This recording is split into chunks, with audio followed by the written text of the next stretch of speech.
Pues buenos días a todos y todas. Estamos aquí para presentar el libro me he quedado pillada ya. No pasa nada. Del teniente Javier Gonzalo... Luis Gonzalo Segura. Bueno, es culpa mía por tener un nombre tan largo. Nada, es un placer para nosotros porque la Agrupación Republicana de Móstoles es un colectivo muy joven que está trabajando desde hace muy poco tiempo, pero bueno, vamos avanzando poco a poco y es un honor para nosotros tenerte aquí. Y nada, podéis empezar, puedes empezar cuando quieras. Vale, genial, Oli, pues muchísimas gracias por la presentación. ¿Esto funciona? Sí, ¿no? ¿Sí? ¿Se me oye o...? Es que ¿sabes qué pasa? Que ahora yo empiezo a hablar a un tono, pero cuando llevemos aquí media hora hablando, tu tono de voz empieza a bajar. Entonces, como no haya micrófono, bueno, pues en primer lugar, daros las gracias a los dos bueno, y a todos los que habéis hecho posible que esté aquí. Al final, estas charlas son muy, pues yo creo que son muy importantes, ¿no? El mensaje de lo que acontece en el mundo militar, pues por desgracia se encuentra muchas veces ya no silenciado, sino encima distorsionado. Es decir, no es que llegue poca información, sino que además lo poco que llega normalmente no suele ser cierto, ¿no? ¿Se me oye seguro o no? No. Porque, bien. Muy flojo. Claro, por eso decía, ahora dentro de un rato no te oigo, porque claro, por eso te cansará la voz.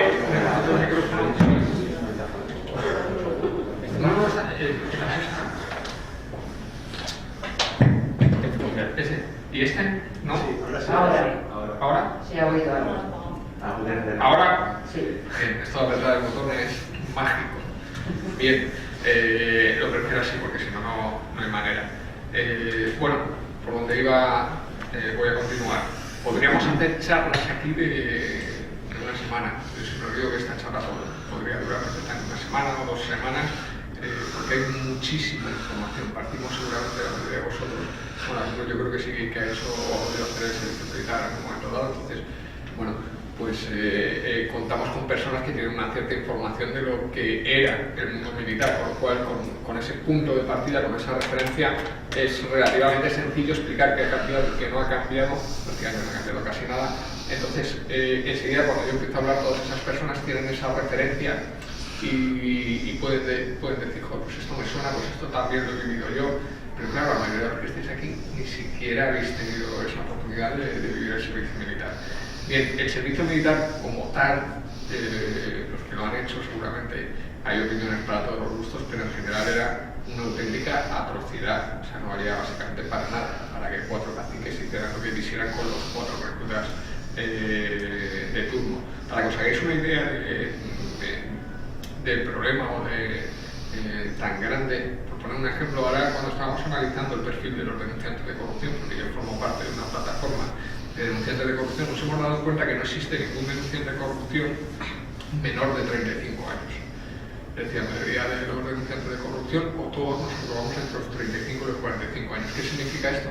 Que para dar el paso de decidir denunciar, curiosamente, necesitas una determinada madurez, una determinada edad, y precisamente lo haces en el momento en el que es mucho más complejo para ti, porque entre los 35 y los 45 años, si pierdes el trabajo, es mucho más difícil recuperarlo, ¿no? Al final, si a mí me hubieran expulsado con 24 años, bueno, pues me habría vuelto a casa de mis padres y habría intentado reconducir mi vida. Ahora no tengo esa posibilidad, no la tengo, pero es más complejo, ¿no? Entonces, desde ese punto de vista, y teniendo en cuenta que la mayoría de vosotros no habéis estado en el servicio militar, por desgracia, el terminar con el servicio militar, que fue una labor, fue un gran éxito, al final de alguna forma se convirtió también en un gran fracaso. Quiero decir, hubo muchas personas que lucharon contra el servicio militar, que finalmente, el último reemplazo fue en el año 2001, porque consideraban que evidentemente aquello era servir para un ejército más o menos franquista, lo que es a día de hoy el ejército, nada más que con estándares OTAN. Entonces, claro, realizar aquello era muy incómodo. ¿Cuál es el problema? Que el servicio militar obligatorio fue una gran conquista de la sociedad, es decir, terminar con los ejércitos privados y conseguir que los ejércitos fuesen públicos, es decir, que fueran de todos, fue un gran éxito. ¿Qué es lo que pasa? Que evidentemente cuando eso lo haces en un ejército franquista, pues el éxito termina siendo un fracaso.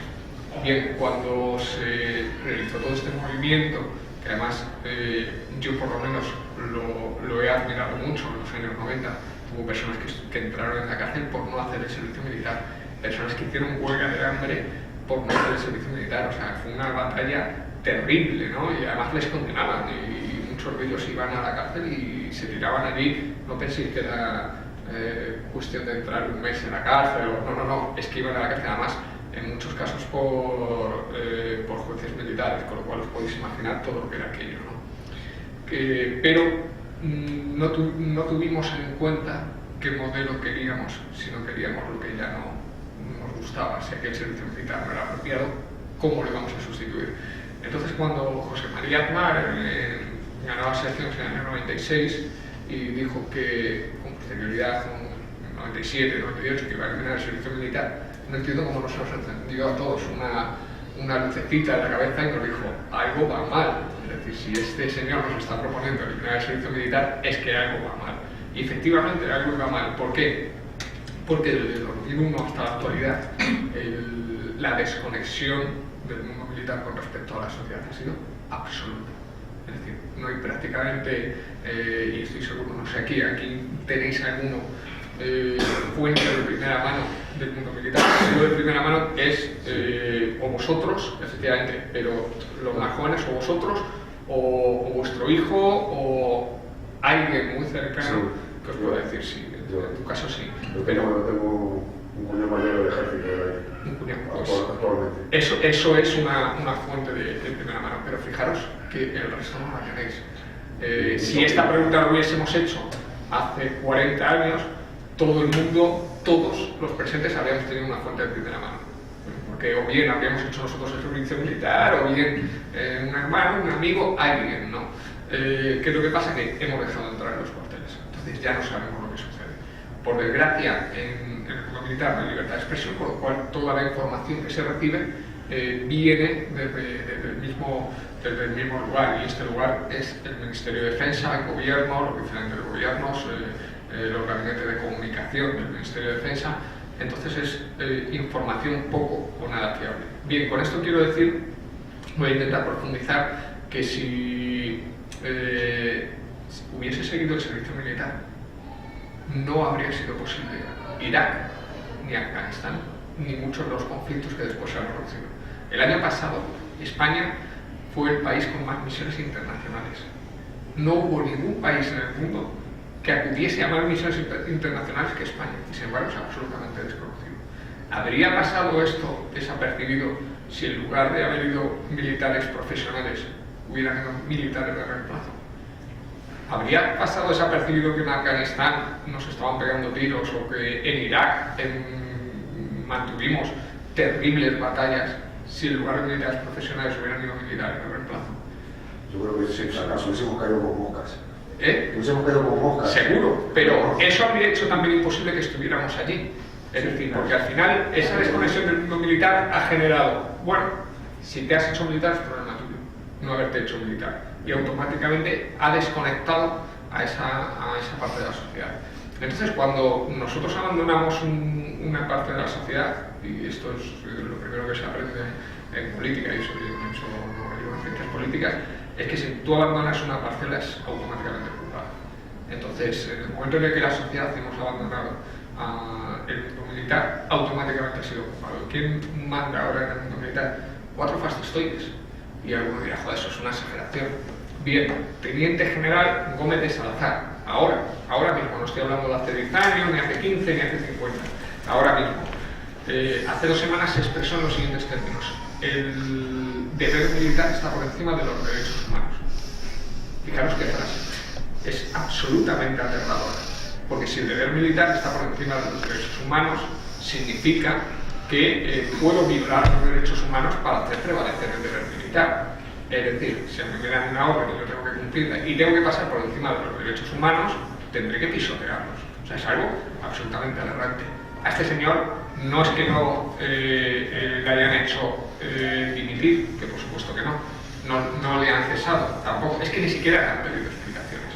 Es que nadie ha llamado a este señor para decirle, oiga, ¿cómo ha podido usted decir esto? ¿No? Nadie. Y este mismo señor, hace 3 meses, comparó a las asociaciones militares con el yihadismo. Las asociaciones militares es algo así como un sindicato, pero que no tiene ni mucho menos las funciones de un sindicato, un protosindicato en una situación terriblemente precaria. Bien, pues para ese señor, un protosindicato dentro de las Fuerzas Armadas es tan peligroso como el yihadismo. Dice, bueno, ¿qué me he perdido, no? ¿Qué me he perdido? Entonces estos son los señores que dirigen las Fuerzas Armadas. ¿Cuál es el problema? El problema de fondo viene en que la mayoría de la sociedad tenemos una justificación para repeler nuestras Fuerzas Armadas. Básicamente tenemos unas Fuerzas Armadas golpistas, han dado más de 50 golpes de Estado en 200 años, lo cual no está nada mal. Creo que no hay otro país en el mundo, o muy pocos países en el mundo, que tengan un registro de estas características. En los últimos 80 años, no en los primeros 40, sino en los últimos 80 años, nuestras Fuerzas Armadas han sido órganos de represión.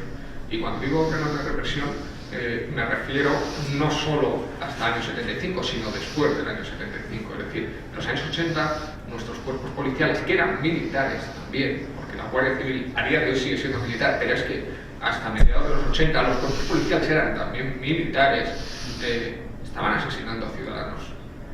Y esto es una atrocidad, que la pasamos por el... Bueno, pues, siempre el hablar de ello parece que bueno, que es un gesto de mal gusto, pero claro, es para llevarte las manos a la cabeza, porque dices, bueno, que nuestros cuerpos militares han estado asesinando a ciudadanos y me dicen que es de mal gusto recordarlo. Oiga, de mal gusto será que a esos señores no les hayan juzgado. Entonces, evidentemente, si yo tengo unas Fuerzas Armadas que han sido obviamente represoras, si yo tengo unas Fuerzas Armadas que han valido hasta el año 89, 90, única y exclusivamente para dar golpes de Estado o para impedirlos, de hecho, si vemos la localización de los cuarteles alrededor de todas las carreteras, nos daremos cuenta hasta qué punto las Fuerzas Armadas están geográficamente localizadas para dar o impedir golpes de Estado. Es decir, esa es su misión fundamental. Y a partir de los 90 lo que tenemos es un ejército que, aparte de cumplir esta misión de dar o impedir golpes de Estado, tenemos un ejército que ya a lo que se dedica es a las guerras neocoloniales. Es decir, en los años 90 nos invitan a la guerra por primera vez, y por primera vez en un tiempo nos invitan a la guerra y acudimos a los conflictos en Yugoslavia y acudimos a Irak. Y empezamos a foguear. No sé si vosotros a lo mejor no lo recordáis, pero yo sí me acuerdo, porque además era otra época, y yo recuerdo a Marta Sánchez en el año 90-91 en una fragata española, bueno, pues haciendo una actuación musical. Esto es algo que debe sonar a muy a verbena, pero ocurrió, ¿no? Entonces nos empiezan a invitar a la guerra y empezamos con esas primeras intervenciones que en general fueron absolutamente catastróficas, porque enviábamos a nuestros soldados de reemplazo que no tenían casi experiencia, nuestros mandos no tenían experiencia, cometíamos muchísimos errores a muchos niveles, a nivel táctico, a nivel logístico, a nivel estratégico. Bien, todo aquello fue cambiando, nos integramos en la estructura militar de la OTAN sin que nadie nos pidiera permiso, sencillamente, bueno, pues como todo el mundo parece que estaba narcotizado, pues pasamos por ahí, y en los últimos 15 años aparecieron los primeros conflictos internacionales, la foto de las actores, nos vamos a Irak. Ahí se produjo el último movimiento social crítico con las actuaciones militares, y desde ahí, o desde ese momento hasta la actualidad, el vacío. Es decir, una de las peores lacras que ha tenido el mundo militar, uno de los acontecimientos más nefastos del mundo militar, ha sido la victoria electoral de José Luis Rodríguez Zapatero, porque de alguna forma narcotizó a la sociedad para los siguientes 7 u 8 años, y a partir de ahí ya ni siquiera hemos sido capaces de retomar ese impulso, ni siquiera con la llegada de Mariano Rajoy y Pedro Morenés, que, bueno, en fin, ha tenido un gobierno terrible. Bien, en este periodo, si nosotros analizamos las Fuerzas Armadas, decimos, bueno, pues es que hasta hemos tenido un órgano represor que se ha dedicado a los golpes de Estado, después hemos tenido un órgano que ha seguido manteniendo su tradición de intentar dar golpes de Estado o impedirlos, que además se ha dedicado a reprimir a la ciudadanía, siendo un órgano represorio, además uno de los elementos de los baluartes del franquismo, y por último, que se ha dedicado a las guerras neocoloniales. Y, pues si alguien dice, bueno, pues es que Irak, Afganistán, es que eso tampoco me suena tan grave, ¿no? A día de hoy sabemos que el mundo vive una de las situaciones más catastróficas desde el año 45, hay 65 millones de desplazados y 20 millones de personas están en riesgo de fallecer por hambre, por hambruna. Esto es algo terrible y es consecuencia precisamente de todos esos conflictos que se vivieron en los últimos 15 años. Para que os hagáis una idea, entre el año 91 y el año 2016, Irak, Afganistán y el norte de Pakistán han fallecido como mínimo 4 millones de personas. 4 millones de personas es un holocausto, por no decir un holocausto. Pero es que esa es la estimación más favorable. Hay otras estimaciones que hablan de hasta 8 millones de personas. Y sin embargo no pasa nada. Nosotros acudimos a Irak, acudimos a Afganistán, nos gastamos unas cantidades desmesuradas de dinero. Solo Estados Unidos se ha gastado 5 billones de euros en estos conflictos, es decir, ha gastado 5 veces el Producto Interior Bruto de España, lo cual es una auténtica salvajada, y nadie dice nada, nadie se pregunta, bueno, ¿por qué hemos ido a Irak? ¿Por qué hemos ido a Afganistán? Teníamos que haber ido a Irak, teníamos que haber ido a Afganistán, hemos cumplido los objetivos que nos marcamos cuando dijimos vamos a ir a Irak porque vamos a salvarles a estos pobres indocumentados, les vamos a enseñar lo que es la democracia, espero que no sea la nuestra, pero bueno, les vamos a enseñar lo que es la democracia, etc. Hemos cumplido, es decir, hoy Irak es un país más democrático que cuando llegamos, hoy Afganistán es más democrático que cuando llegamos, los hemos mejorado a nivel social, a nivel económico, son países que han progresado, hemos terminado con el terrorismo, al final no hemos cumplido absolutamente ninguno de los objetivos que nos hemos marcado. Y esto es absolutamente terrible, ya no es ni siquiera que lo hayamos hecho mal, sino que no existe la pregunta en la sociedad de ¿lo hemos hecho bien? ¿Lo hemos hecho mal? Es absolutamente devastador darse cuenta. Entonces, desde este punto de vista, yo entiendo que cualquiera de vosotros diga, mira, ¿para qué necesitamos un ejército? Esto es una basura, vamos a terminar con el ejército y bueno, si terminamos con el ejército además, y es una lógica, terminaremos con las guerras, porque si no hay ejércitos no hay guerras. Bien, como veis yo comparto la mayoría del discurso hasta que llegamos a esta parte. ¿Cuál es el problema de decir terminamos con el ejército o terminemos con el ejército porque así terminaremos con las guerras? Bien, si terminamos con el ejército, el problema es que lo primero que va a pasar no es que vamos a terminar con la guerra. Y lo segundo, volvemos al problema del servicio militar. Cuando nosotros no nos gustaba el servicio militar y nos empeñamos en derribar aquello que era absolutamente espantoso y cochambroso, no pensamos en qué queríamos después. Entonces, tan vergonzoso y tan cochambroso como aquel servicio militar son nuestras Fuerzas Armadas en la actualidad. Pero derribarlas no tiene ningún sentido si no piensas en qué vas a construir después. Y esto es muy importante, porque el día después es lo que te va a marcar realmente el éxito de algo. Y además es algo muy proactivo, porque ya no vas al ejército y le dices, oye, mira, os quiero eliminar porque no me gustáis. No le dices, oye, mira, os quiero cambiar porque no me gusta cómo hacéis las cosas. Y esto puede parecer que es lo mismo, pero no es lo mismo. Bien, si nosotros eliminásemos el ejército y hiciésemos ese ejercicio de decir, bueno, vamos a eliminar el ejército, se acabó el ejército y bueno, vamos a vivir en un mundo de felicidad. La realidad es que eso no sucedería. Y no sucedería porque si yo elimino el ejército público, se crearían ejércitos privados, porque volvemos a esa lógica de la que hemos hablado antes de espacio no ocupado es automáticamente ocupado por el enemigo. Y el enemigo en este caso es el capital, es lo privado.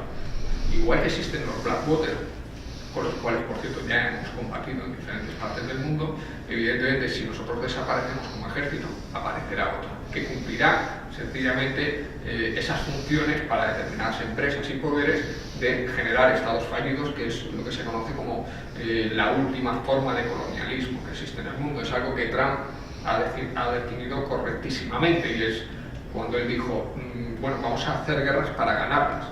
Bien, es que Estados Unidos hace mucho tiempo que no hace guerras para ganarlas, pero es que no las hace para ganar porque eso es un negocio, es decir, perder guerras es más lucrativo que ganarlas, ¿no? Entonces, seguramente lo que pasaría es que vendría una empresa privada. Por poneros un ejemplo, el señor Morenés, que está ahora de ministro en Washington, le han castigado por una mala gestión que ha hecho y le han mandado de embajador a Washington, que por cierto ya está a punto de conseguir que compremos un avión, el F-35, el avión más caro del mundo. Ese tío es un crack, le manda, no te demanda. Y es como la película, no sé si habéis visto la película del Señor de la Guerra, de Nicolas Cage. Bueno, pues Pedro Morenés es algo así, nada más que más trajeado todavía y encima al servicio del gobierno español, pero vamos, más o menos lo mismo. A ese tío le mandas al desierto y te organiza una guerra y rápido allí empieza a vender lo que sea, ¿no?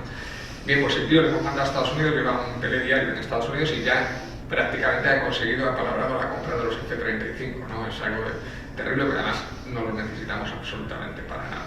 Entonces, el señor Morenés llegaría y diría, jolín, el ejército español deja de existir, pues espérate que voy a crear una empresa privada, porque además como ha ganado muchísimo dinero y tengo los suficientes contactos, entonces crearía una empresa privada, pero no la localizaría en Madrid ni en España, por supuesto, la localizaría en un paraíso fiscal.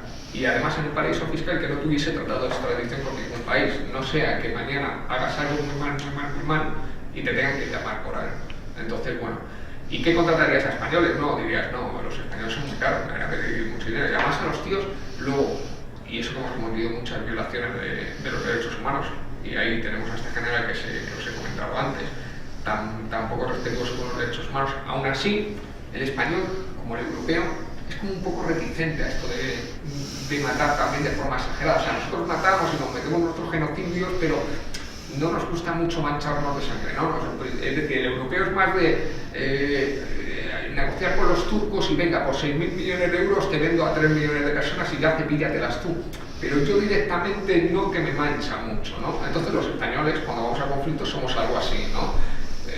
Bueno, mira, si tengo que torturar unos cuantos, pues los torturo, sí, pero que no sea muy público, ¿no? Es que queda feo, ¿no? La gente se suele enfadar cuando esto se conoce. Entonces hemos torturado a personas en Irak y en otros sitios, pero siempre manteniendo unas apariencias.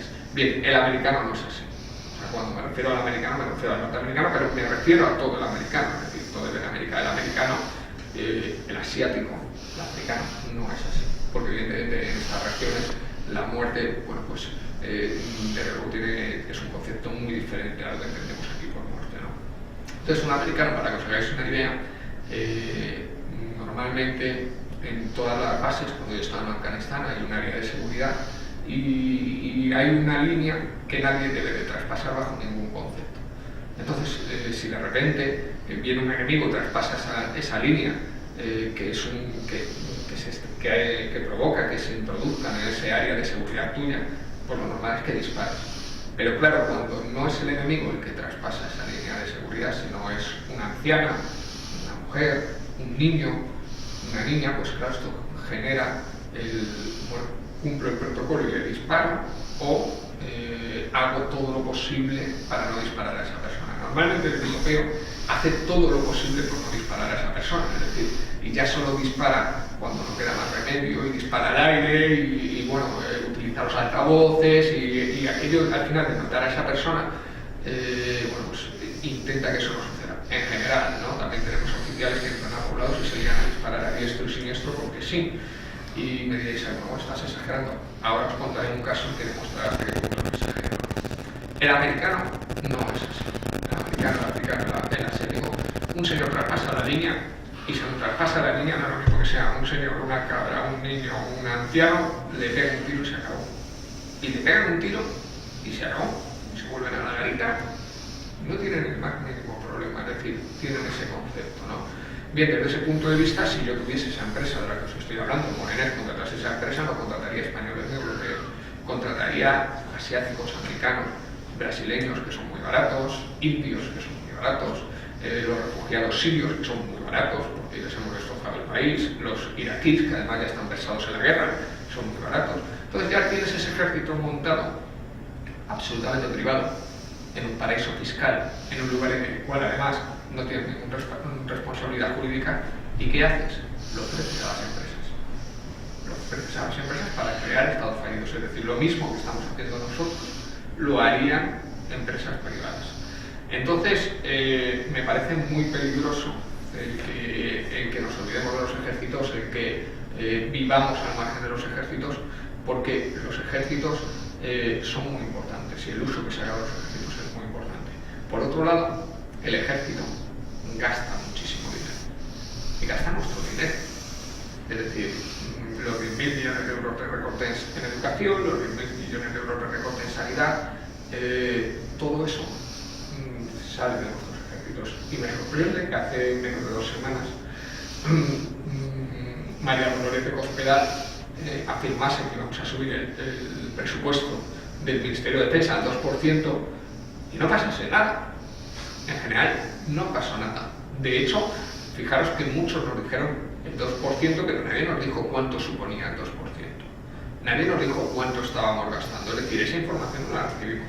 El 2%, para que os hagáis una idea, anualmente estaremos hablando de unos 22.000 millones de euros. ¿Vale? 22.000 millones de euros sin desviaciones. Cuando digo sin desviación es porque nosotros presupuestamos en el Ministerio de Defensa que vamos a gastar una cifra y cuando termina el año hemos gastado otra cifra. La desviación ha llegado a ser en determinados años del 50%, pero lo normal, la media es del 20%, es decir, gastamos un 20% más de lo que presupuestamos. Si eso lo hiciésemos en los 22.000 millones de euros, al final nos iríamos a unas cifras cercanas a los 27-28.000 millones de euros. Con los picos, porque no son cifras exactas, nos iríamos casi a 29.000 millones de euros. Estamos hablando de auténticas salvajadas de dinero. 29.000 millones de euros es un caso y medio del Bankia, es prácticamente un rescate bancario, la mitad de un rescate bancario, porque tampoco tenemos cifras exactas de cuánto ha sido el rescate bancario. Serían 3 recortes en educación, 3 recortes en sanidad. Estamos hablando de cifras absolutamente escandalosas, ¿no? Entonces, desde este punto de vista, yo creo que es muy importante que nos empecemos a concienciar, ¿no? Y que en este colectivo hayamos venido y me hayáis llamado y empecemos a hablar del tema, me parece muy importante. Es más, creo que deberíamos de volver a muchas más veces a hablar a lo mejor de cuestiones más temáticas, pero creo que hay muchos temas que abordar. Y dicho esto, que os he soltado un rollazo enorme, nada más que para concienciaros un poco de lo que hay, os cuento el matiz antes de lo que es disparar. Os he dicho que hay un caso que es importante, o bueno, que ha salido en los últimos tiempos, de lo que es disparar en zona de operaciones contra personal civil, para que veáis hasta qué punto. Fijaos, en Vice News, lo podéis ver, entráis en internet, Vice News, hay un soldado que en octubre contó en el periódico, y además en noviembre le sacaron el vídeo, o sea que no hay duda, no hay el que pues haya podido hacer una transcripción errónea, ¿no? Sus palabras son las que son. Afirma que en una boda,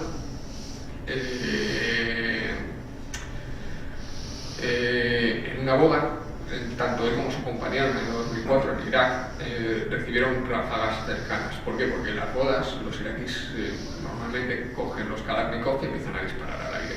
Bien, les cayeron ráfagas cercanas, ellos se asustaron y se pusieron, apuntaron a aquellas personas y empezaron a disparar. Lo cuenta él. Y además dice, y disparamos a dar. Entonces, te resulta muy sorprendente que un señor haga esas manifestaciones en un medio de comunicación de nivel nacional, no pase nada. No le llame a la Fiscalía Militar, no le llame la Fiscalía General del Estado para decir, oiga, venga usted aquí y esto que ha dicho usted en un vídeo es cierto, no es cierto. Es decir, vamos a hacer una investigación para saber si nuestros militares han estado masacrando civiles. ¿Por qué? Porque en esa situación la respuesta correcta es sencillamente poner a cobijo, es decir, cuando hay ráfagas y efectivamente te pueden dar, pero no es un enemigo, pues no debes de disparar. Lo que tienes que hacer es, pues cubrirte y ya está, no puedes responder al fuego porque no es fuego enemigo. Entonces, estas personas lo hicieron así, ¿no? Está claro que hay un problema. Entonces hay muchas historias de estas características que están ocultas y, sin embargo, se publican en los medios de comunicación, lo que resulta bastante sorprendente, ¿no? Que salga, porque diréis, bueno, pero esto es ocasional. No. tenemos a militares que han hecho manifestaciones de estas características cuando han estado en Afganistán, cuando han estado en Irak, cuando han estado en Mali, y tú dices, pero los medios de comunicación, tú dices, bueno, pero ¿cómo pueden salir militares? No estoy diciendo que han estado disparando en no sé dónde a civiles, bueno, pues están ahí y nadie les pide cuentas absolutamente de nada. Entonces me parece muy importante que volvamos a fiscalizar a las Fuerzas Armadas. Y bueno, dicho esto, ya me podéis preguntar por lo que queráis. La charla es, como veis, muy amplia. Hay cuestiones económicas, hay gasto militar, hay cuestiones geopolíticas, hay cuestiones ideológicas, de que queremos o no queremos un ejército, porque estoy seguro que aquí habrá personas que digan, no, mira, yo no quiero un ejército, y es respetable, ¿no? Yo no quiero un ejército, muy bien, y es otra discusión que podemos tener. En fin, hay muchos temas que se pueden tocar, y bueno, pues ya me preguntéis y que sea una charla por lo más animada posible. Bueno, por empezar a profundizar desde el principio, yo hice la mía en el 81, Sí. el servicio obligatorio. Entonces yo la hice en el Boloso, en la brigada, bueno, si lo conocen, el Boloso, en la brigada... ¿Te pilló el 23F o No, no? Después. Yo por un año, pero sí que la historia, porque mis compañeros estaban allí. Estaban allí, pero fue después, ¿no? Sí, yo fui un año después. Mis compañeros estaban allí y me lo contaron, que nos salimos toda la noche los carros de combate en la puerta, que va a salir uno y ya sabes que a mí son cosas absurdas. Sí. Ese que salió arrestaron al carro de combate, está ahí en el Boloso arrestado. Sí. Igual que un caballo, teníamos 3 o 4 caballos, teníamos un capitán y el caballo estaba arrestado. Pero ya como yo, porque eran de comentar, pero el caballo estaba arrestado, no podía montar nadie. Ya sabes, esas tonterías que se hacían antes, no sé si siguen haciendo. Se siguen Bueno, haciendo. bueno, pues a lo que voy, en el 81, lo de la transición, que no me lo creo, que es una farsa que nos han metido en la cabeza. Sí, yo también me lo creo. Es una farsa. Pues bueno, para la transición cambió el ejército, o sea, esto es del 81. Cambió el ejército, pero no cambió, porque allí, precisamente en el Boloso, militares que habían fusilado a los últimos del Gapo, militares que eran entonces tenientes o capitanes, que fueron voluntarios, o fusilarios que se ascendieron. Y fíjate qué detalle, fue en el 82, creo que fue en el 83, Andrés González visitó la división acorazada del Boloso y desfilamos para él. Esos mandos que había, el capitán que había allí, anteriormente a ese teniente había fusilado a los últimos terroristas del Grapo. Y no pasó nada, todos se quedaron ahí, o sea, todos los militares franquistas que habían repelido, que habían fusilado, incluso en la DGT, los más duros de la DGT, todos, no se fue nadie. Los comisarios políticos, todo el mundo siguió ahí. De una transición y tal. Claro, luego tuvieron que inventar un golpe de estado fingido para legalizar todo eso, para legalizar al rey, para legalizar ese cuerpo militar y todo, y decir, ahora ya está, ya el rey es la hostia para el golpe militar. Cuando fue un paripé, el único que iba convencido era Tejero. El único que iba convencido era Tejero, que fue el pobre hombre que pagó todo.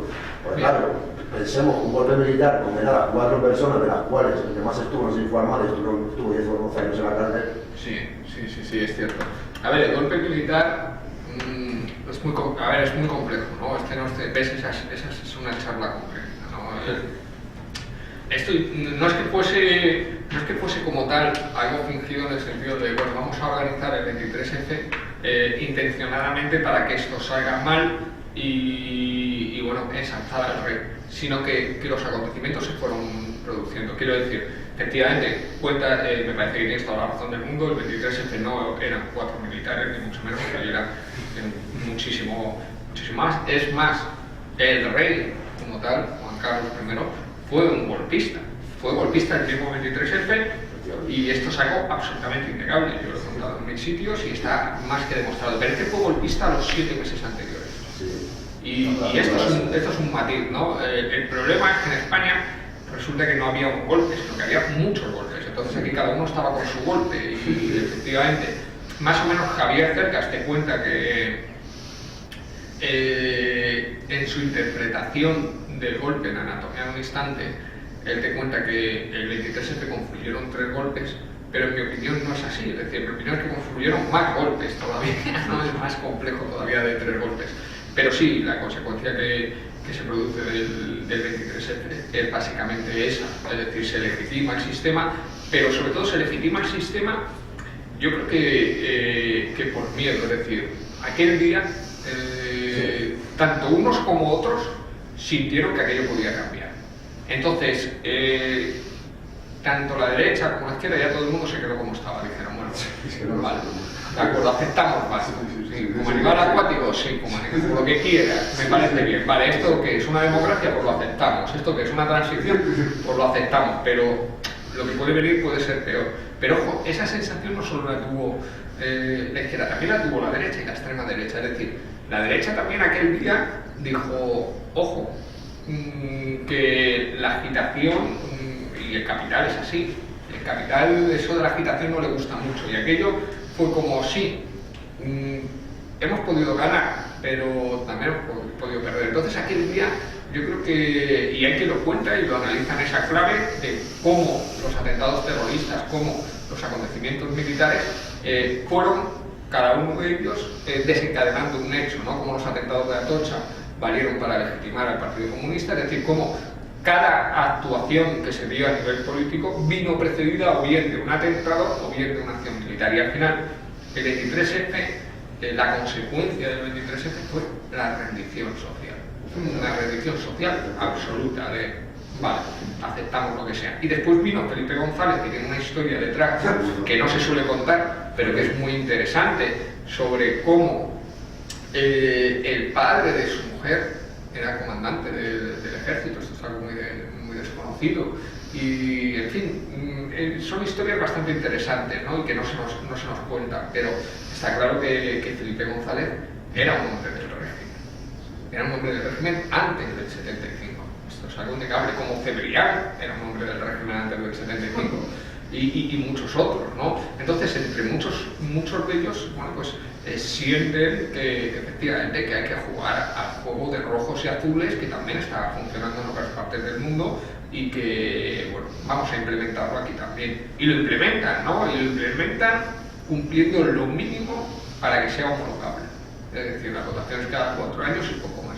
Pero la realidad, el sustento que hay a día de hoy, el sustrato, la arquitectura, el esqueleto de nuestro país es el mismo que había hace 50 años y que había hace 60 años y que había hace 70 años. El mismo, absolutamente el mismo. Quería decir con eso que los mismos militares que habían asesinado a Beres no les lograron, siguieron, no que solo siguieron, ascendieron, llegaron a generales. Si os fijáis, claro, Gómez de Salazar es el hijo.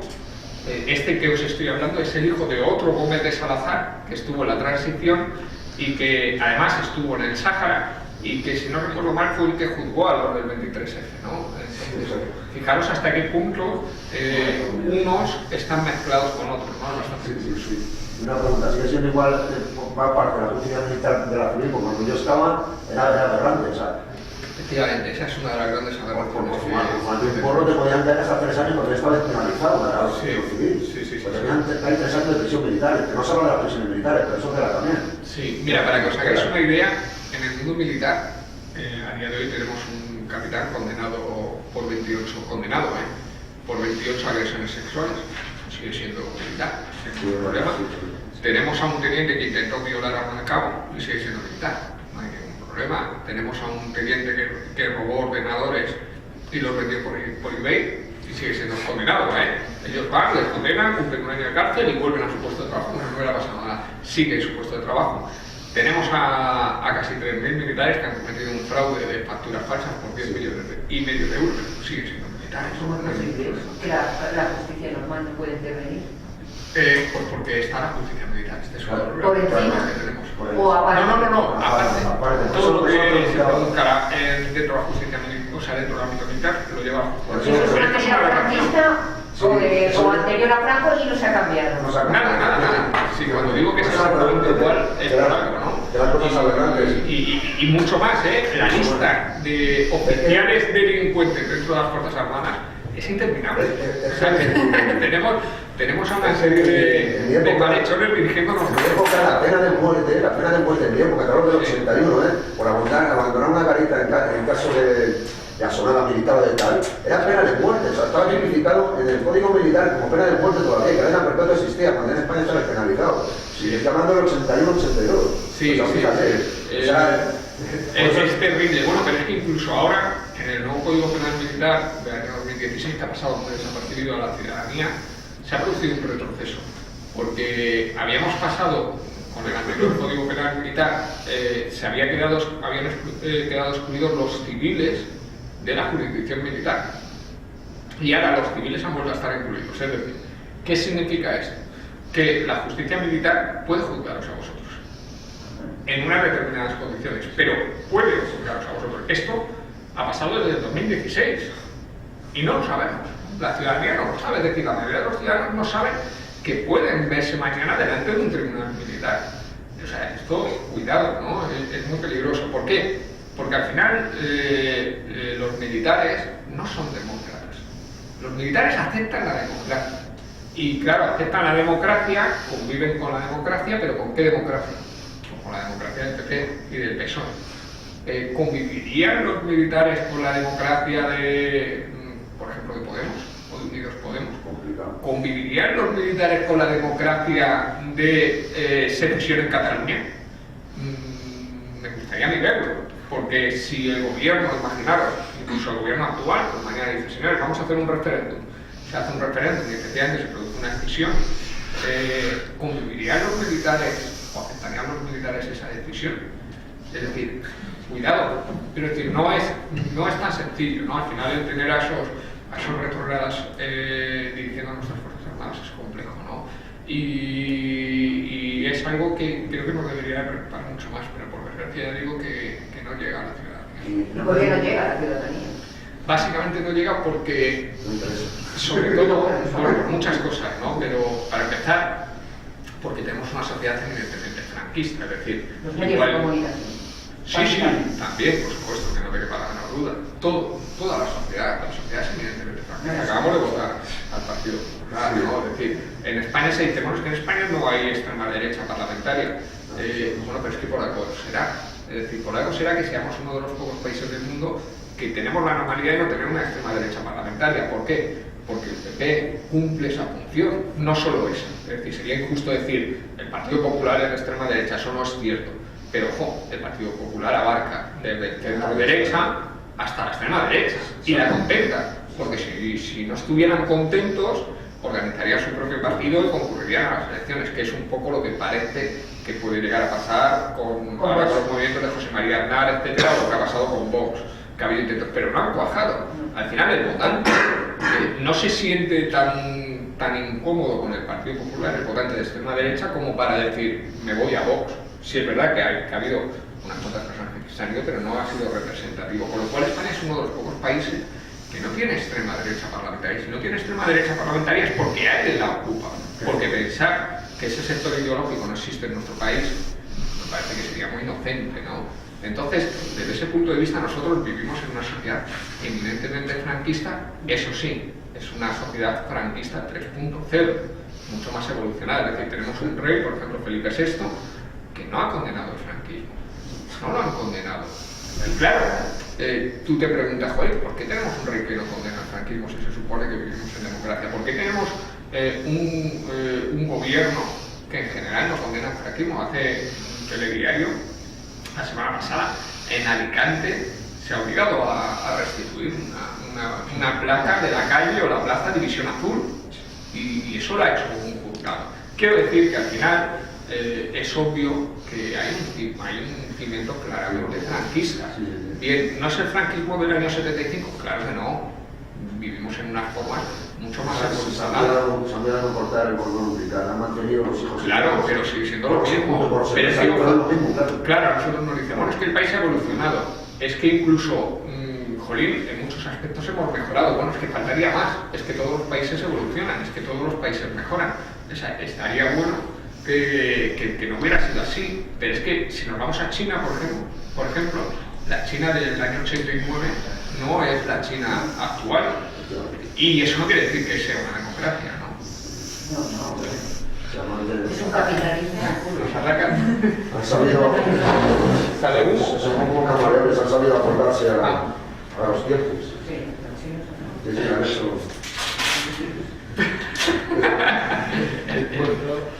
Los servicios de inteligencia.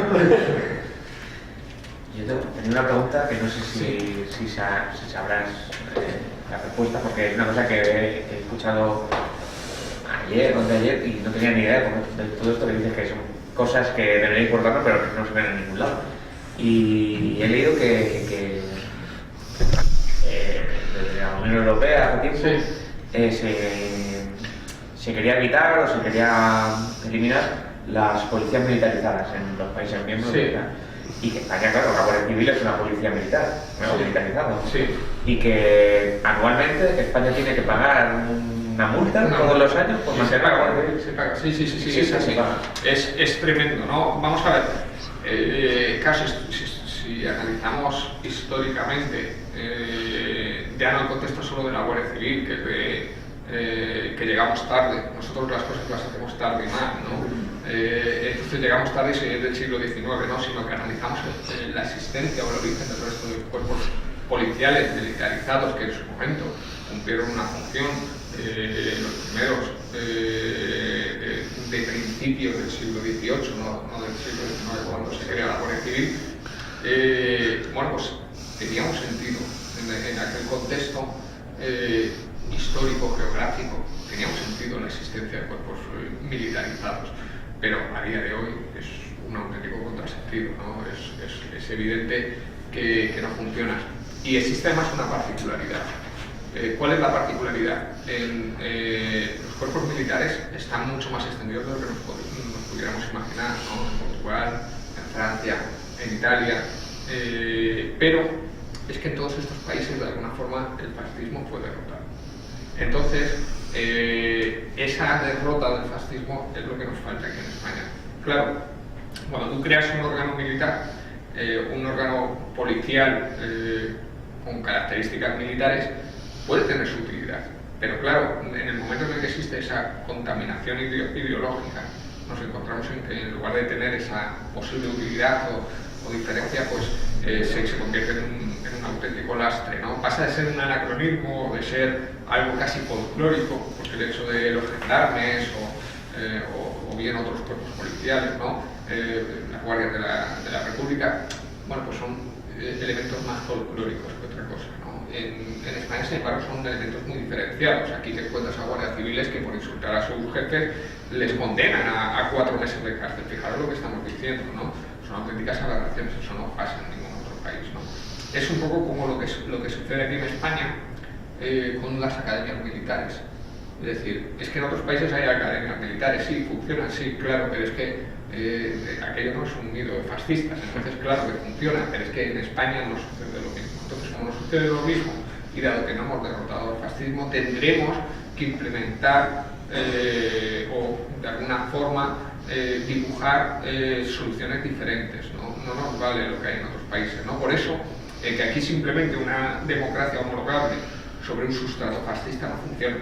Si tú a lo mejor esta democracia homologable la instauras en otro país en el cual se hubiera derrotado al fascismo, todo el mundo tuviera meridianamente claro o de forma generalizada, bueno, pues lo terrible o las terribles consecuencias del fascismo, pues claro, evidentemente esto funciona, pero el hecho de que tú traslades una democracia más o menos homologable o una estructura más o menos homologable a un país evidentemente fascista con un sustrato fascista, lo que hace es que ese sustrato fascista contamina esas estructuras y lo que hace es que al final las termina, bueno, pues convirtiendo en algo muy parecido a lo que existía, porque en el fondo es lo que ellos quieren ser. Por eso nos encontramos, bueno, pues que no existe una separación clara entre el poder judicial, el poder legislativo y el poder ejecutivo, como el poder legislativo y el ejecutivo son lo mismo.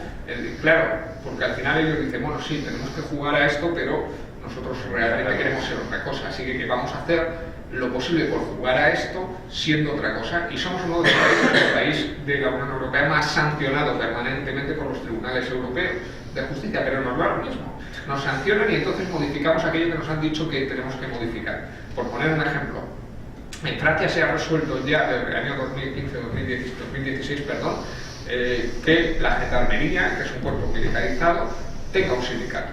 Y aquí ya sabemos que eso es legal. Entonces llega la Guardia Civil, la Asociación de la Guardia Civil, la UGT, e inscribe a su asociación como sindicato. ¿Y qué es lo que hacen los tribunales? Se lo prohíben. No, es que nosotros aquí no sabemos nada, pero oiga, como que no saben nada, si el Tribunal Europeo de Derechos Humanos ha resuelto en el 2016. Ya, pues nada, recurren. Y que te lo diga Europa. Entonces, claro, ¿qué es lo que estamos haciendo en el fondo? Bueno, sí, vamos a tener que aceptar a los sindicatos dentro de las instituciones militares, porque es obvio que un sindicato encaja en cualquier sitio, pero hasta que no me obliguen no lo hago. Entonces, permanentemente lo que estoy haciendo es retrasar. Y el día que me obliguen a hacerlo, lo haré y a la vez implementaré una serie de normas o haré lo que sea para pervertir aquello que no termine de funcionar del todo. Y claro, permanentemente estamos haciendo trampas. ¿Por qué? Porque no asumimos ese sistema democrático homologable que se supone que es en el que jugamos, no lo asumimos como nuestro. Es decir, nos lo han impuesto y como nos lo han impuesto lo queremos pervertir de cualquier manera, ¿no? Y esto se ve en todo. Por poner un ejemplo, que el rey de alguna forma, bueno, la mera existencia del rey en un estado democrático, bueno, pues ya es un contrasentido. Pero existen fórmulas, y otros países lo han demostrado, por las cuales a lo mejor un rey podría de alguna forma subsistir de una forma más o menos razonable, ¿vale? Y eso que yo estoy meridianamente en contra. Por ejemplo, el referéndum, por ejemplo, la posibilidad de revocarle, es decir, una serie de elementos que cambien que el rey sea el rey y no toda la familia real allí, tengan que empezar allí a mantener a ciento y la madre, que cada vez que cometen un delito se les juzgue, no que tengan impunidad para cometer todas las aberraciones que cometen. Entonces, al final, bueno, pues a ver, si existiese de verdad esa voluntad y ese sentimiento, esa madurez democrática, bueno, pues tenderíamos a eso, pero como lo que existe, justo todo lo contrario, bueno, pues cada vez que de alguna forma se discute el régimen, y ahora llevamos 5 años en los que hay una ventana, 5 o 6 años en los que se ha empezado a discutir claramente el régimen lo que hace es amordazar. La ley Mordaza empieza a implementar una serie de medidas que lo que está haciendo es involucionando de forma plenamente consciente, porque es como, no, mira, yo es que he llegado hasta aquí, pero bueno, mientras tú has votado lo que yo quería que votases, mientras tú te has comportado como yo quería, pero ya en el momento en el que te empiezas a comportar como yo no quiero que te comportes, espérate un momento, que voy a cerrar de nuevo, y si tengo que llegar a lo que había hace 40 años, el sistema llegaría, O sea, si al sistema le pusiésemos en la tesitura de tener que elegir entre un Estado eminentemente liberal con la estructura fascista que hay, el rey, y le hiciéramos elegir entre eso, o un Estado, por ejemplo, socialista en el sentido puro, por decirlo de alguna forma, que tiene, aunque no sería así, pero bueno, nos daría para una discusión, pero bueno, en un Estado, bueno, pues más social, por decirlo de alguna forma, y que de alguna forma no entrase plenamente en ese juego del capitalismo, bueno, pues el sistema no lo aceptaría. Es decir, eso es algo que yo tengo meridianamente claro. Entonces, para que eso no suceda, o si eso sucede, o si hay algún cambio, es muy importante que el ejército sea parte de la sociedad. Y a día de hoy el ejército no es parte de la sociedad. Y como no es parte de la sociedad, se puede volver contra la sociedad. Porque claro, se forma parte de la sociedad, es mucho más difícil que se vuelva contra la sociedad. Yo creo que el Estado del 36... sí se volvió, ¿no? Sí, pero volvemos a lo mismo. El golpe del 36 fue que además yo coincido en un historiador mexicano que no habla de guerra civil, sino que habla de guerra de España, porque además, y con toda la razón del mundo, analiza que hubo varios países que intervinieron. Es que claro, el golpe del 36, el ejército no se volvió contra la sociedad, sino una parte del ejército se volvió contra la sociedad. Y esto es muy importante, es decir, porque hubo militares, hubo guardias civiles, muchos, no uno ni dos, muchos, miles, que se mantuvieron leales a la República, incluso algunos que ideológicamente no eran favorables a la República y se mantuvieron leales a la República y lucharon y murieron por la República. A día de hoy eso no pasaría. Es decir, quiero decir, a día de hoy el ejército es tan absolutamente homogéneo que hiciesen lo que hiciesen no se pelearían entre ellos. Eso lo garantizo.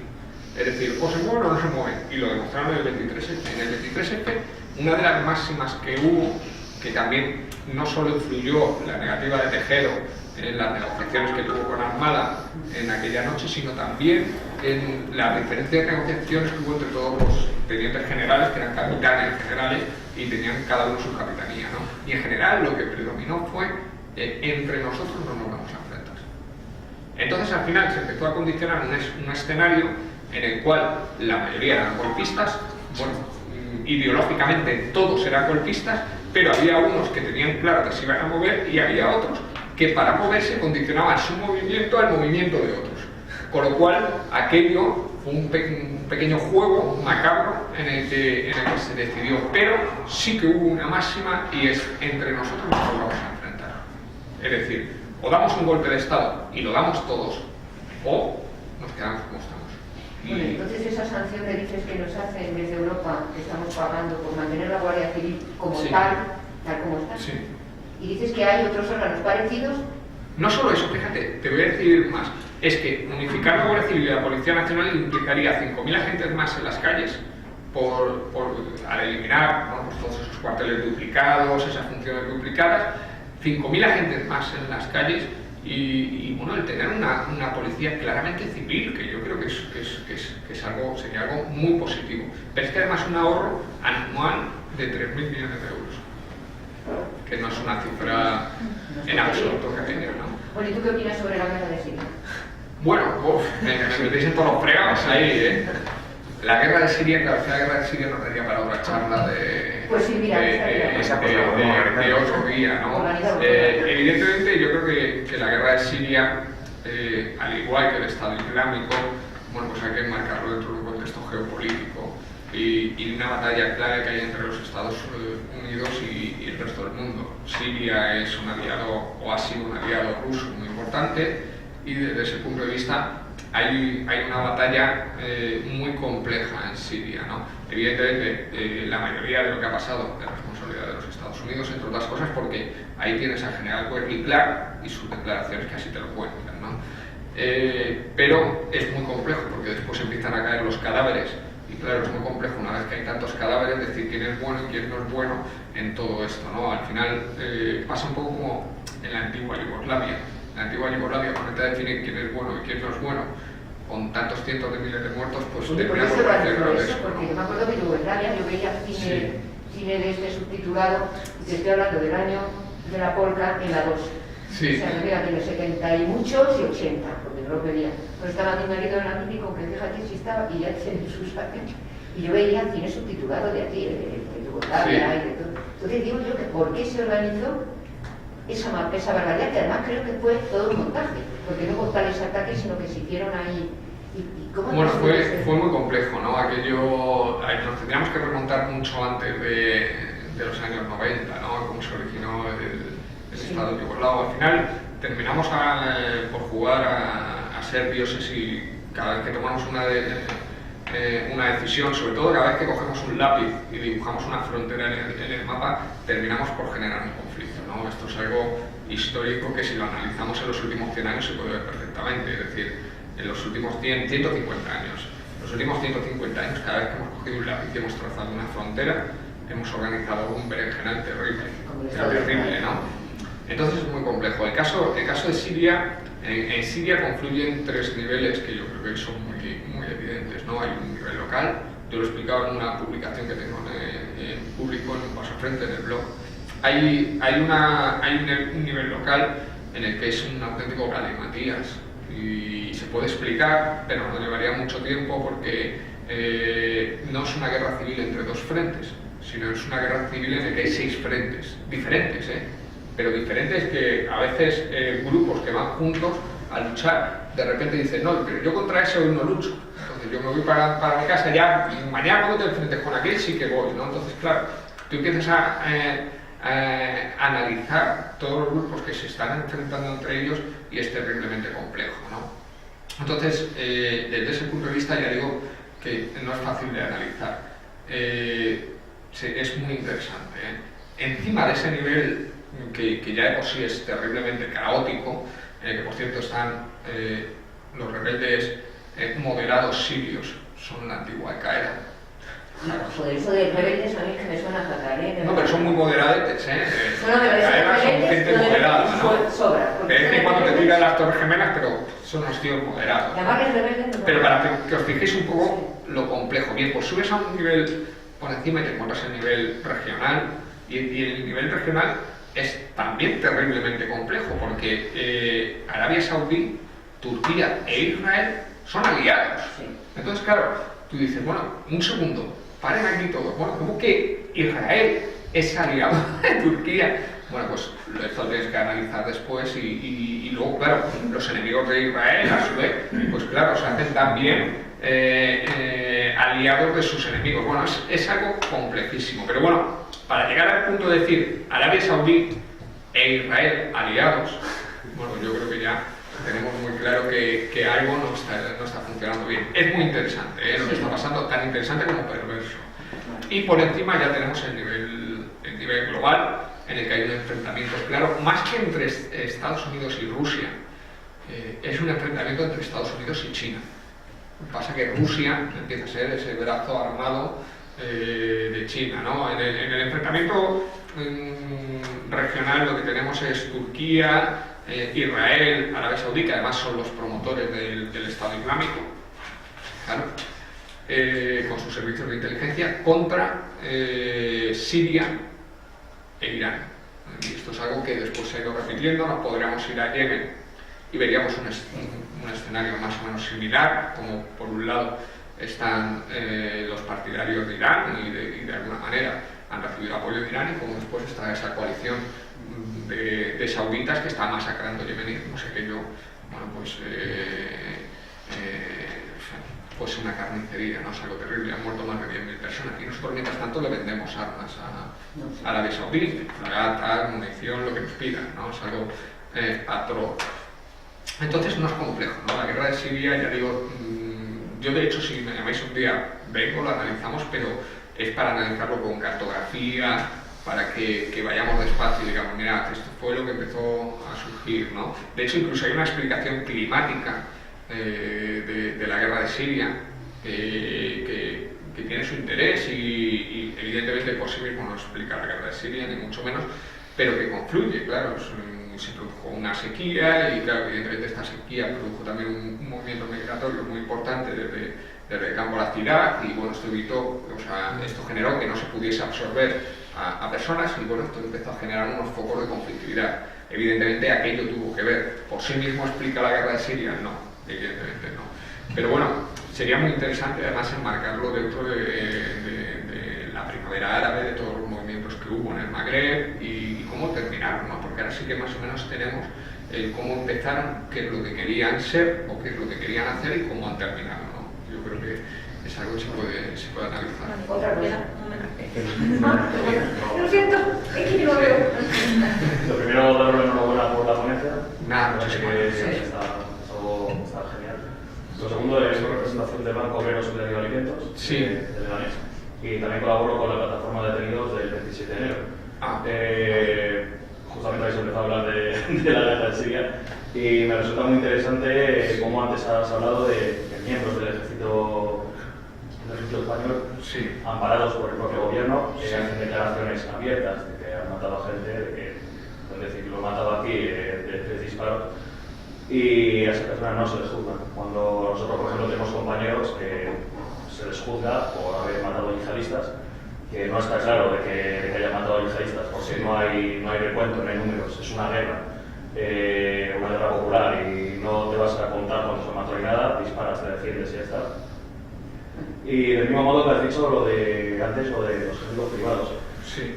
Del punto de vista que allí la gente del pueblo kurdo está viendo sí, ese conflicto, realmente aquí la gran mayoría de yihadistas que están ahí combatiendo es una especie de ejército privado, porque a los que van a combatir no son militares, no son gente del SWAT, ni vas a ver ahí al Stallone ahí combatiendo. Son pueblerinos, gente incluso de la ciudad. Nosotros en Leganés, por ejemplo, el año pasado se nos fueron 6 chavales a combatir con el Estado Islámico. Se fueron y les dan un sueldo, les dan casa y les llevan aquí a la familia para tener todo. Es una especie de salario. Son asalariados para la guerra.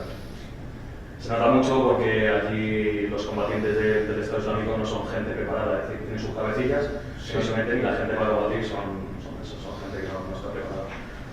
Y ya digo, nos resulta bastante curioso cómo en una situación, por eso esta análisis que has hecho, Y no sé, por ejemplo, ayer creo que fue, descubrieron en Granada 10.000 rifles de asalto del Estado Islámico y requisados.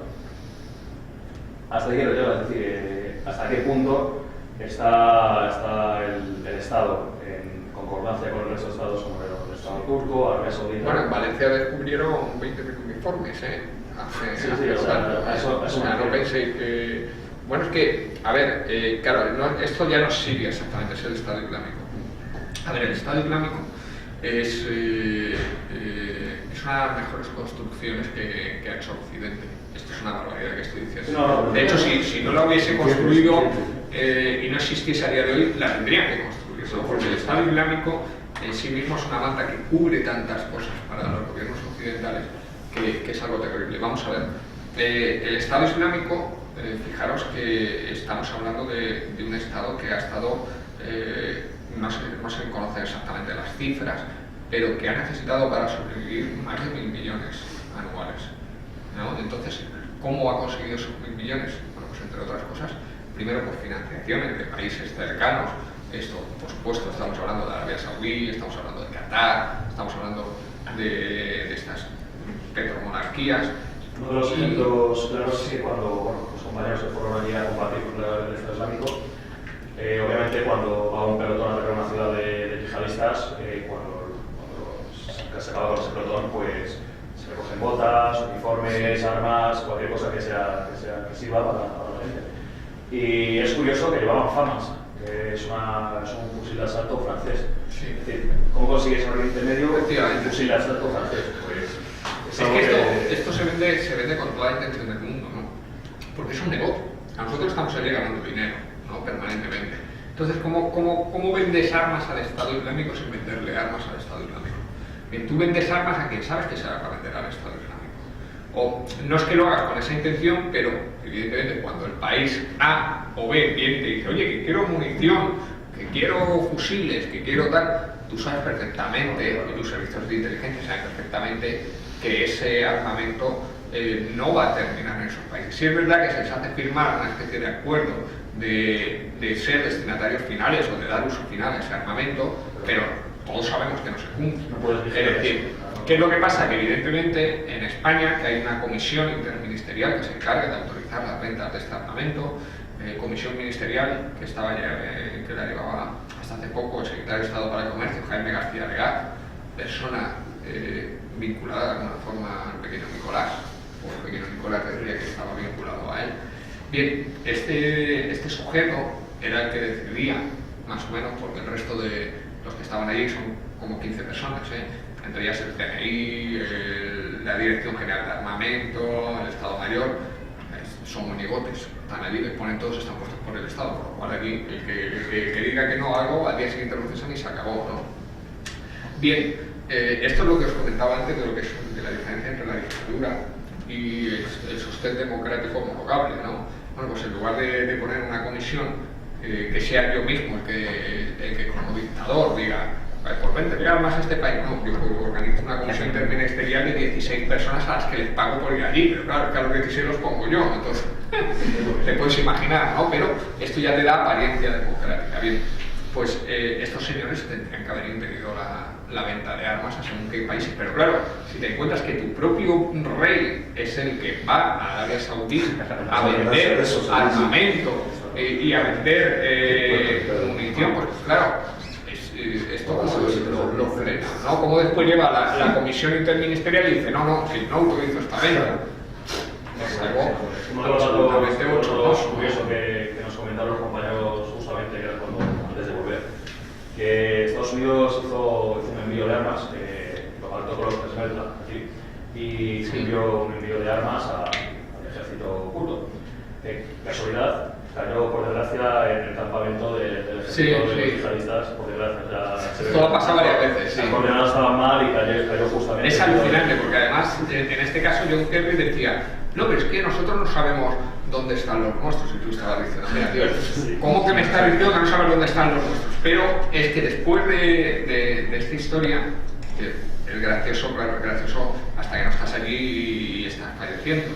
Bien, resulta que de repente, cuando empezaron los rusos a bombardear para ya sí terminar con el Estado Islámico, pero no porque los rusos quisieran terminar con el Estado Islámico, ojo, y esto es importante, sino porque los rusos querían defender al Estado sirio, que es muy diferente, ¿no? Aquí cada uno luchaba por lo suyo, ¿no? Entonces en un momento dado los rusos dijeron, no, mira, vamos a atizar al Estado Islámico y vamos a terminar con ellos, muy bien.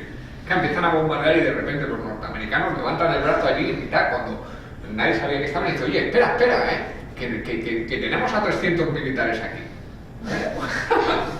¿Cómo? Pero vosotros no tenéis a 300 militares para la formación, no, que están aquí en el frente. Y es verdad, estaban en el frente, ¿no? Pero bueno, estos se dedican a señalar objetivos y tal y cual, y dice, pero además, ojo, y esto es un matiz muy importante, dentro del territorio sirio le dicen a los sirios, y no me bombardees, que como me bombardees se te cae el pelo. O sea, vosotros fijaros la incongruencia de que si nosotros tuviéramos aquí una guerra civil y estuvieran los norteamericanos se levantaran y fueran contra el gobierno, independientemente de que lo hubiera hecho bien o mal, y le dijeran al gobierno, oye, estamos aquí, no me bombardees, que como me toques te voy a dar hasta en el carnet de crédito. Y dice, absolutamente surrealista. Bien, pues esto está pasando. Quiero decir que Siria es una guerra absolutamente kafkiana. O sea, es tan complejo de comprender. O sea, al final, cuando lees un libro y otro libro, pues terminas por sacar tus propias conclusiones y más o menos comprenderlo, pero es absolutamente delirante, ¿no? Esto que se está bueno, porque además los kurdos es que ni siquiera hay unos kurdos, porque es que no es tan sencillo, no, es que están los kurdos de Irak y los kurdos de Siria, y luego están los turcomanos, y luego es que los rebeldes, sí, y claro, tú dices, mira, esto es delirante, ¿no? Al final no tendría ningún tienes que empapar para poder comprenderlo. Y otra pequeña cosa que no has comentado lo de los servicios secretos y todo esto. Una de las cosas que claro, resulta muy curioso, cuando se hicieron las detecciones de la Operación Valle aquí, se hizo Joaquín Madrid, fue el instructor de Leganés y Hortaleza, a los compañeros que detuvieron, claro, ponernos en el caso, entré en vuestra casa a las 5:30, 7 de la mañana, tirando por trabajo, con eso, con las ametralladoras, no sé qué, está detenido por terrorismo, pero con todas las cuadrillas de personas que había allí, en todas las casas entraba un representante del servicio secreto turco. Es decir, en todas las casas entraba un representante de Turquía. Es decir, los lazos son estrechos. Si Turquía defiende al Estado Islámico y en una operación como esta, de señalado carácter, entra un representante turco, es por algo.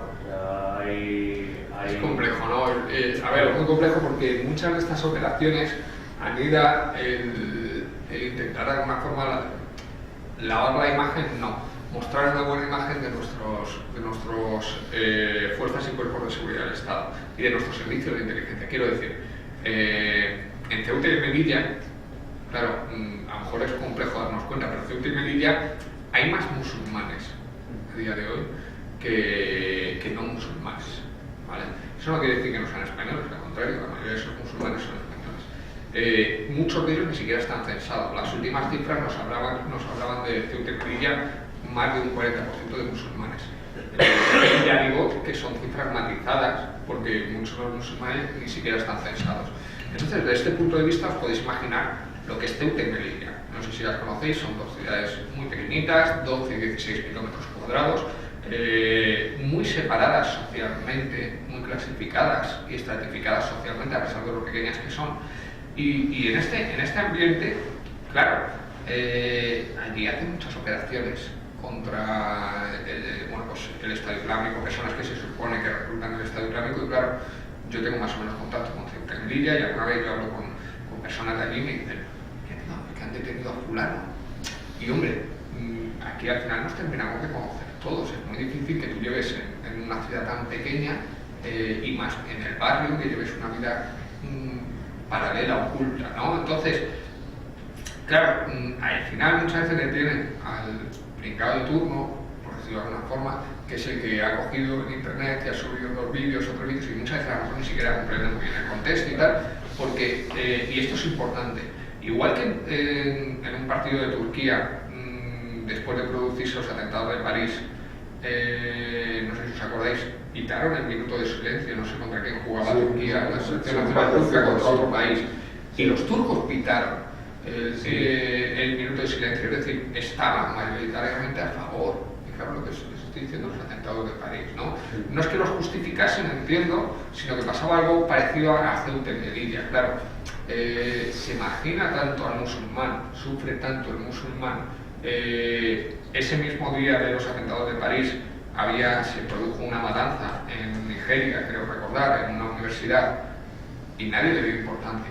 Permanentemente se están asesinando a musulmanes, el Estado Islámico está asesinando a musulmanes y de repente, bueno, pues mueren 100, 200, 300 personas, X personas aquí y nos llevamos las manos a la cabeza. Pero claro, es que el Estado Islámico, cuando se produjeron los atentados de París, habían atacado 20 centros religiosos, de los cuales había 18 mezquitas, una iglesia y una sinagoga.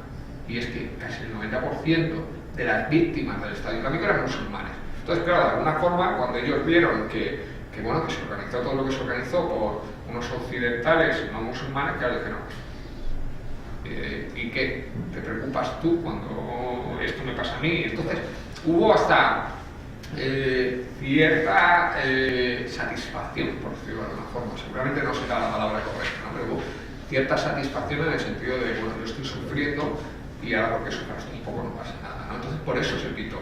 Entonces, por eso digo que en muchas ocasiones en estas comunidades, en estas zonas tan deprimidas y que además están absolutamente marginadas y que estamos hablando de personas que no tienen ninguna perspectiva de futuro, no les estamos dando ninguna perspectiva de futuro, no nos estamos preocupando de estas áreas, cuando justo lo que tendremos que hacer es todo lo contrario, ¿no?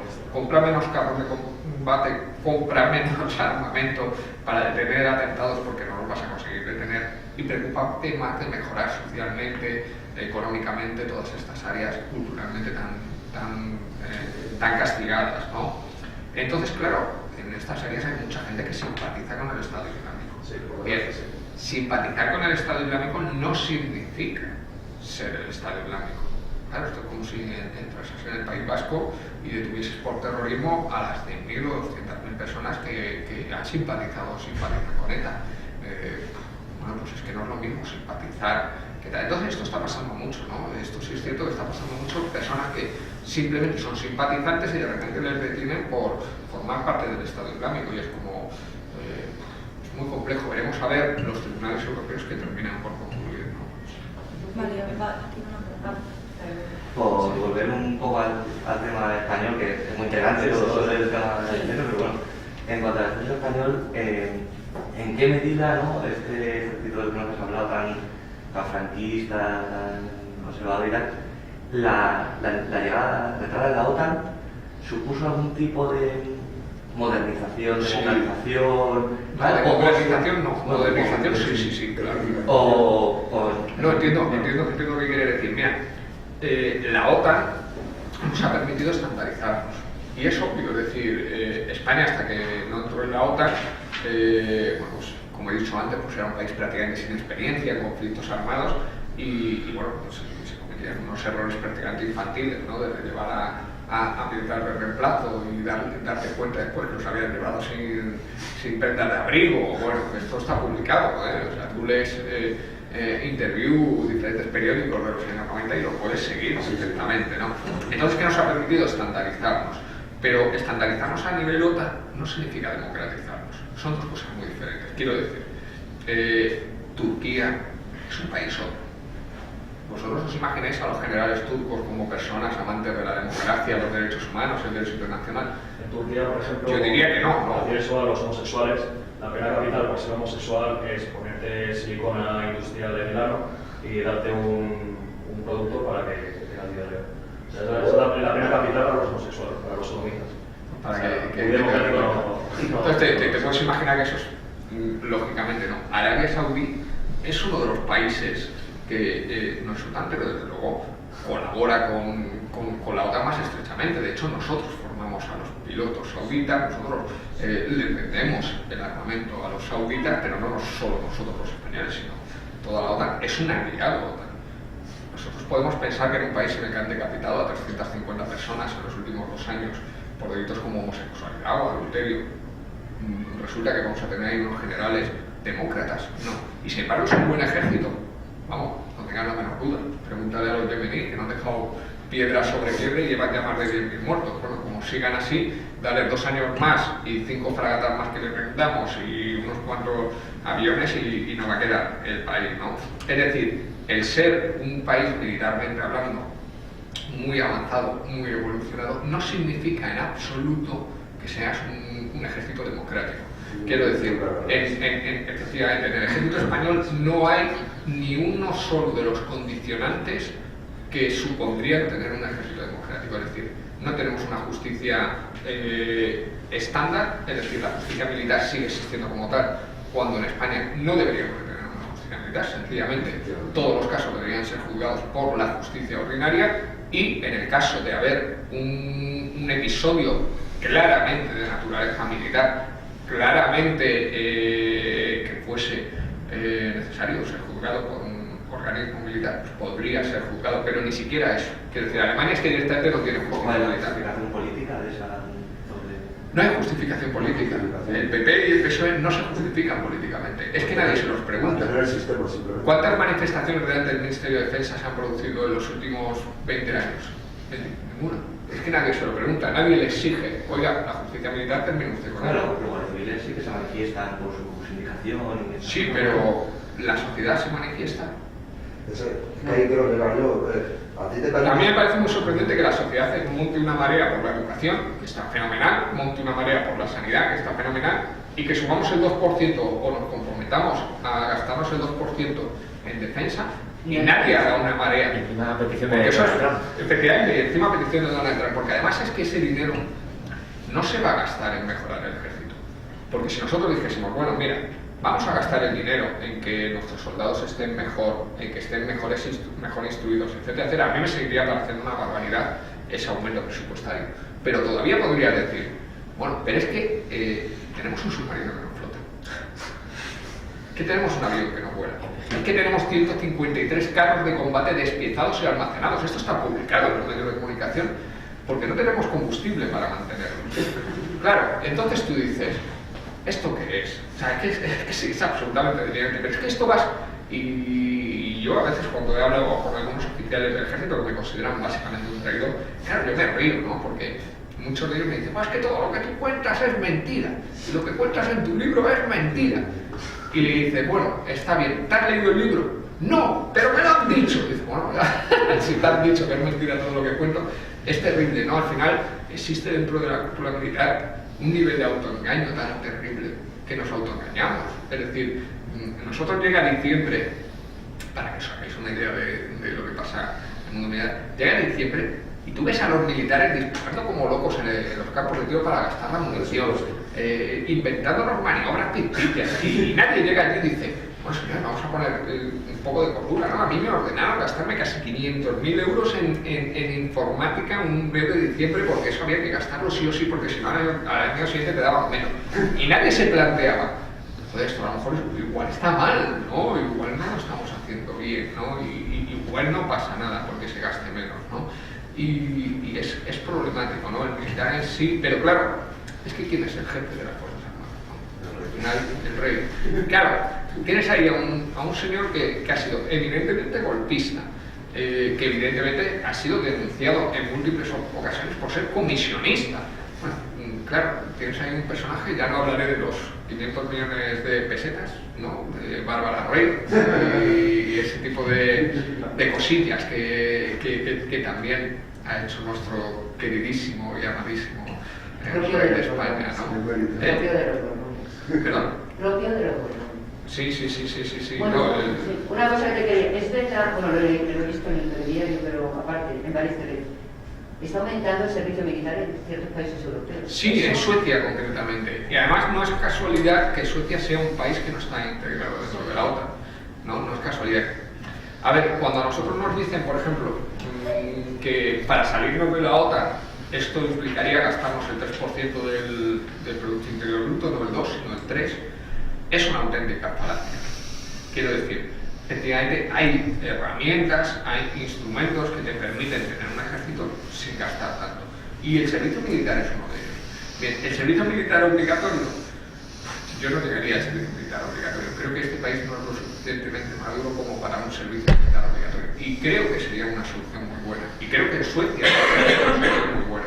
¿Por qué? Porque al final el repartir esta responsabilidad dentro de la sociedad te permite que haya tareas que se puedan abordar. Quiero decir, por poner un ejemplo, y ahí está toda la cúpula militar que bueno, ellos siguen diciendo y manteniendo que es que nuestro ejército, bueno, tenemos 125.000 militares. Y con 125.000 militares, de los cuales no llegan, porque la fuerza terrestre son 41.000 militares, pues no llegan a 30.000 los militares de unidades de choque. Con eso no pueden defender España. Entonces, claro, resulta que estamos gastando la defensa de España, pero no tenemos militares para defender España. Es como, bueno, que venga alguien y me lo explique. Porque estamos endeudados, debemos 3.000 millones de euros en armamento, que solo nos vale para defender España, porque es armamento que no lo vamos a poder llevar a Irak o a Afganistán, pero resulta que no tenemos militares para defender a España. Y es como, pero ¿qué me he perdido? Porque esto es un poco delirante, ¿no?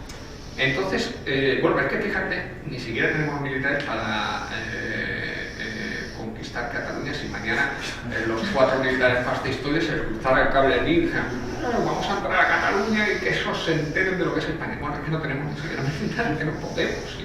¿No?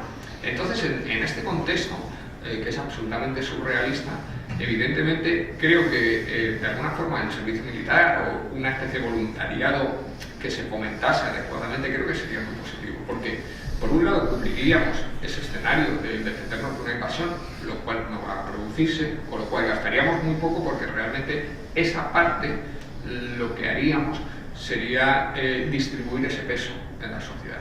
Y por otro lado, separarlo claramente y crear un ejército profesional muy pequeño en lugar de 125.000 militares. Pues seguramente te bastaría con 20.000 o 25.000 militares, entre otras cuestiones porque el año pasado tuvimos a 5.000 militares fuera de nuestras fronteras.